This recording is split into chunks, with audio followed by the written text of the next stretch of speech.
So, ulan pa rin dito sa ano, ulan pa rin. Madilim pa rin yung ano. Ibig sabihin, malakas pa rin yung ulan doon sa bundok. So, dito, ito kasi na ano ito, sapa ito, sapa.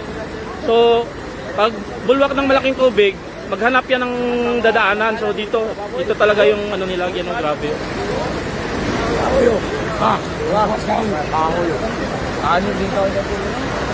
Yung mga malalaking kahoy, sama na sa baha. Napakadelikado. Oh. Tumba na yung ano. Tumba na yung may kuryente pa. Tumba na ano na yung ano. Ano? Tignan mo oh. Yun. Wala na. Wala na. Oh. Wala na. Ang kuryente dito. Dapat na, sir. Sir, dapat ipa-off natin sa Sukotiko yung linya. Yung linya, sir, ipa-cut off natin. Yan oh. Grabe. Buti na lang hindi na. Oo nga sir, delikado sir.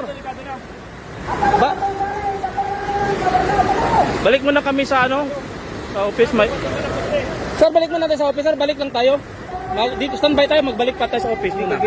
Dito lang, tambay kami dito. Tambay na. Kahit na anong mangyari, nakatambay. Tambay sabi ni Hepe, so hindi kami alis dito. Oh sir. Ulog na. Oh, yung dito nakikita mo yung mga poste. Highway. Ang problema sir, basa yung ano natin sir ba? Sige lang. Nick, ipa-off na. Yun, ipapa-off namin yung ano. Power. Ipa-off yung mga power dyan. Okay na? Okay na sir, salamat. Basa lahat kami dito. Pakuryente kami pag ano. Oh, lahat kami, basa. Mga tao basa. Pag natumba to,